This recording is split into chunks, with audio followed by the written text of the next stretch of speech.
So we are in northern Italy with a Col Fondo from Mongarda. And Col Fondo is basically like, it's Prosecco how it was made before the new method.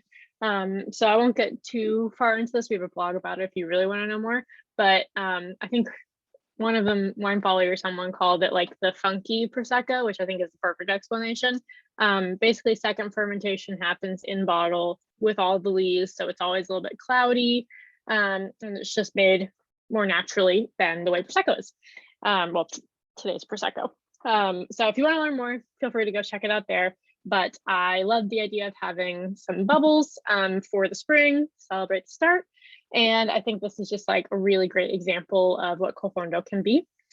So it's made from the Glera grape, which again is, I think they even used to call that grape Prosecco itself, but it's the grape that Prosecco is typically made out of.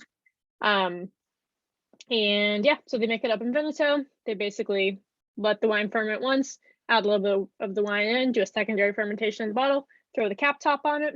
When you pull it off, it's not disgorged, but it doesn't have tons of bubbles, so it shouldn't explode on you. Just do just a teeny little to let the air start going before you pop off the whole thing. That's my recommendation. All right, so it is cloudy, not nearly, I've seen some that are like crazy cloudy. This one I would say is like a average level of cloudiness. On the nose, I put mine in this type of glass. You could also put it in a flute and it'll taste very, if and when tonight when I actually drink it, I'll put it in a flute because I will like the bubbles better that way. But for getting the notes and stuff out of it, I prefer it in my Salto. So the top, oh man, so it's got, like I said, there's leaves in there, so it's almost got this like kind of brioche, like a little bit like bready thing going on with it. It's almost like apples on a piece of brioche toast or something.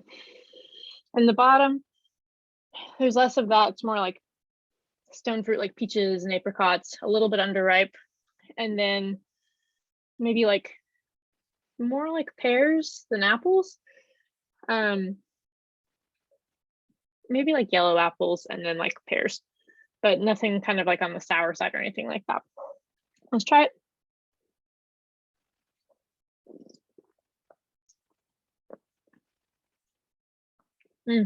Such great freshness, and it's super dry. I don't know what the sugar content is at the end.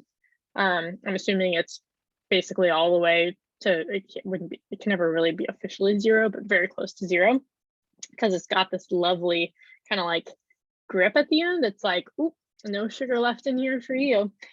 So that dryness is really nice on the finish. So it starts off, you know, frothy, and then it has some of this, I'm getting less of the brioche on the palate, and it's honestly not as like creamy in the mouthfeel as I was expecting. It's a little bit more like linear. So it just tastes very fresh, like super fresh peaches and pears.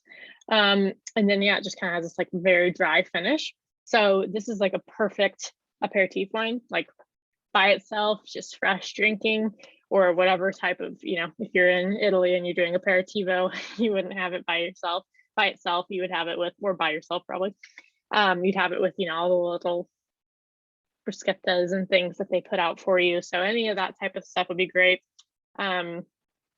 Honestly, like oysters would be good for this, like the freshness, the dryness, like the crispness, great.